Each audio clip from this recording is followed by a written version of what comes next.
Good morning, everyone, and welcome to this week's science video. I hope everyone is staying safe and healthy out there and have had a great week of learning so far. Before we begin today's video, I want to take a moment to shout out Paul, who sent me this picture of his closed circuit after last week's video. In his picture, we can see that he has the batteries here. His wires are a little different than mine from last week's video, but he's got these blue wires that extend here, these three wires. His switch is over here on the right. You can see the on side over here and the off with the little switch here. It's triggered towards the on side, and then of course we can see the light from the light bulb that is being lit up. So Paul, thank you very much for sending in your picture of your circuit. This week our focus is going to be on forces. Now, what is a force, you say? Of course, it is a push or a pull that causes an object to move, stop, or to change a direction. There are several kinds of forces. Some forces are hard to notice. Other forces put on quite a show and are easy to notice. Some forces need to touch the thing they act on, while other forces can change a thing without even touching it. So let's look more specifically about pushes and pulls. A push is when something uses force to cause something to move away. It's getting farther away from whatever is causing the force. In the picture, you can see he's pushing the wheelbarrow with his sister, it looks like, inside it. A pull is, of course, the opposite. It is to use force to cause something to move closer. You're pulling it towards you. He's climbing up the side of the cliff, trying to reach out to grab her hand so that she can help pull him up to the top of the ledge. When someone pushes or pulls on something, it is easy to see the effect. You push on the pedal of your bicycle, and the bicycle moves forward. A dentist pulls on a tooth, and the tooth comes out of the patient's mouth. Other forces, however, might seem a little bit more mysterious. For example, a magnet can both push and pull on another magnet. A magnet can also pull on something made of iron. This happens because of invisible lines of force surrounding the magnet. Sound impossible? Well, remember that even if we can't see the force, in the example of the magnet, it is still there. One of those forces that we cannot see is gravity. Gravity is another force that is very difficult, or might be difficult to figure out. It is a force that pulls all things with a mass toward all other things with a mass. However, gravity is a very weak force unless one of the objects is very big. For example, our Earth. Things fall to Earth because the force of gravity pulls on them. Gravity also holds things on Earth's surface, us included. If it weren't for gravity, things would just float away into space. Gravity is always a pull and is never a push. Our Earth's gravity is always pulling us and everything on it towards its center. Think about pictures you may have seen or videos of astronauts doing a spacewalk or walking on the moon. There's no gravity there when they're in space, when they're doing their spacewalk, so they're just floating around and they have to grab onto the whatever things they're working on to help stabilize themselves. If you've seen pictures of astronauts on the moon, those astronauts can jump much higher than they can here on Earth because the gravity on the moon is less than it is here on Earth.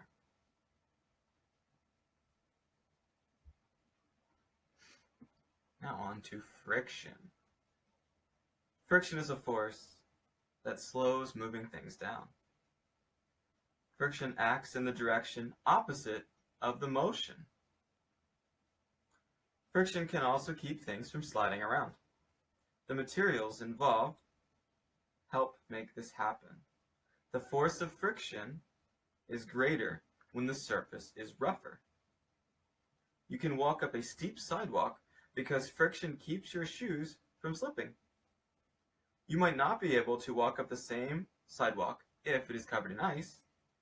That is because the force of the friction is much less between your shoes and the smooth ice than it is between your shoes and the cement of the sidewalk.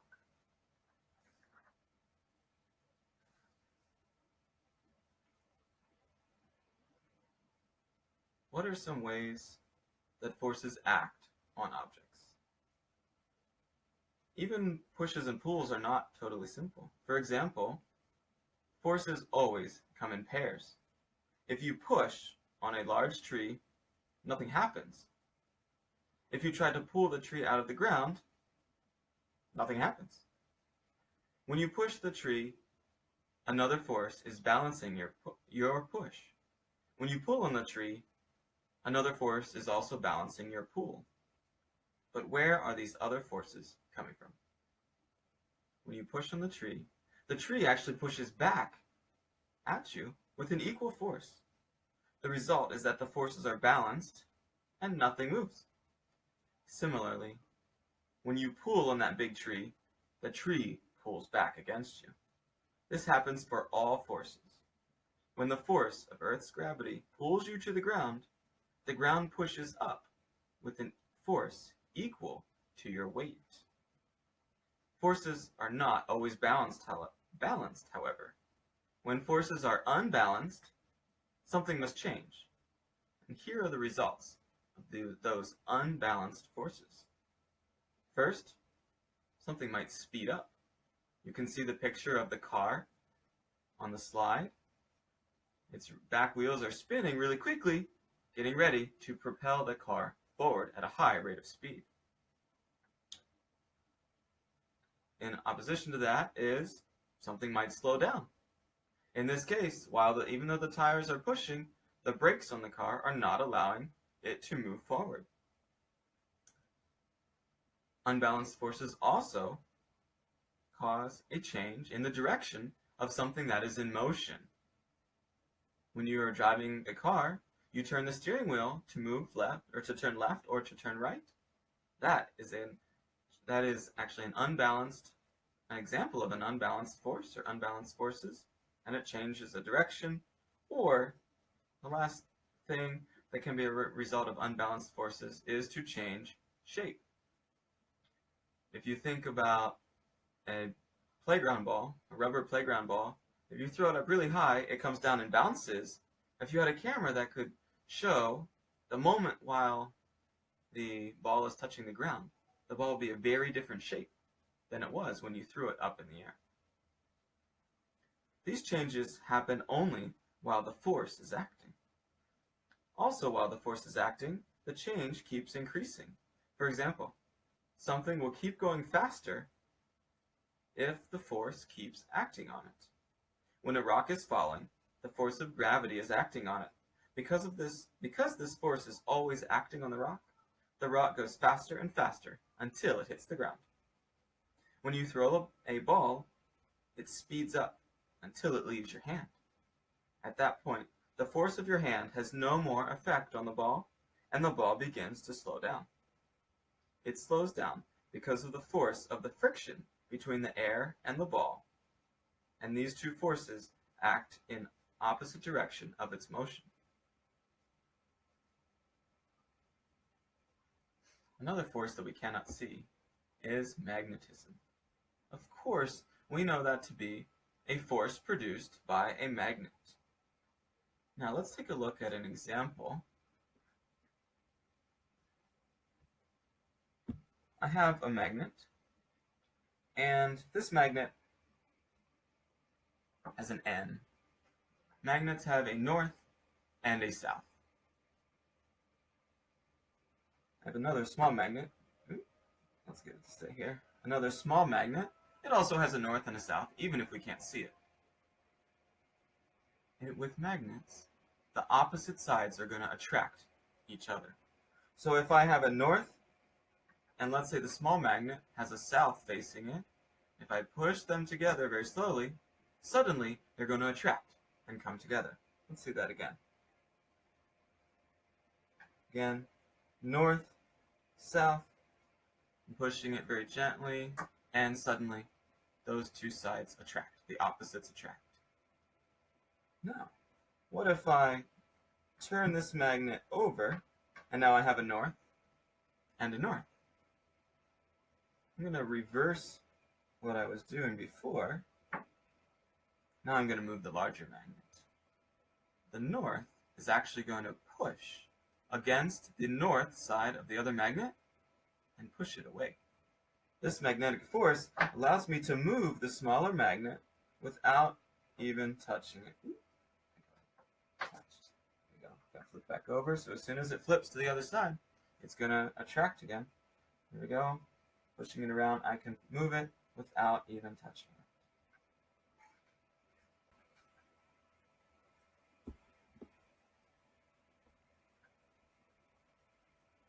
Another force that we can talk about today is a scale. How do scales work? The force of your body pushing down on Earth's surface is called your weight. In America, we usually measure our weight in pounds. Many scales also measure weight by pushing or pulling on springs. The springs move a pointer up and down, and the number the pointer points to is the object's weight. You may have seen a scale at the grocery store that looks something like this. Now this scale is very old. You would not see it at the grocery store. You could see here it says a Texas cotton scale. They would use this to measure containers of cotton, to measure how much they weigh, in order to make sure they paid the farmer the right amount. You would hook whatever your container of cotton is here, and it would pull down, and you can see the pointer here is moving if I pull. Now, this scale goes up to 160 pounds. At the moment, I can only pull it down to, what did I get it to? About 15 pounds, because I have 15 pounds of force. Also, I think this scale is a little rusted because it's so old. But this scale is a good example of a force pulling down and measuring the weight here.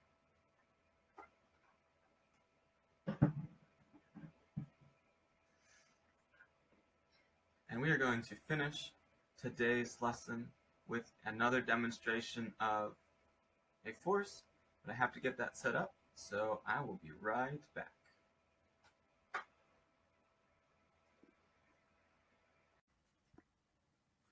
And welcome back to part 2. How many of you have ever set up dominoes and rows and then knocked the first one down and watched as all of them fell in order? Well, that's what we're going to do now to show an example of how force travels unless there's a break. I have the dominoes set up here, and we can see that if I touch the first domino, they are all going to fall down in succession. However, if there's a break, as you can see here, if I push the first one, these 3 will fall, but it was not quite, it was just a little extra space. So the rest of the dominoes were not touched.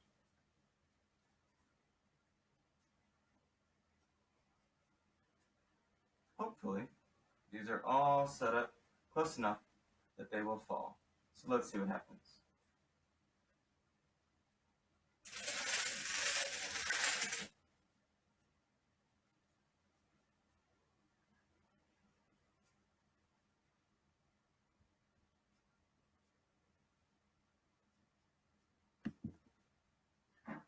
And there you have it. The force of the first domino knocked down the second, which then knocked down the third, etc., all the way through the last one. This would be a great project for you to do this weekend if you have dominoes at home. If you're able to set this up, go ahead and take a picture of it before you knock them down, and send it either to myself or to your teachers, and they'll get it to me, and I'll try to put a shout out in next week's video. And then if you're able to take a video of the dominoes falling, definitely send us that as well. Make sure you take a few minutes to hop onto STEMscopes this week and work through the activities that are there. Otherwise, have a great weekend, and I will see you next Friday.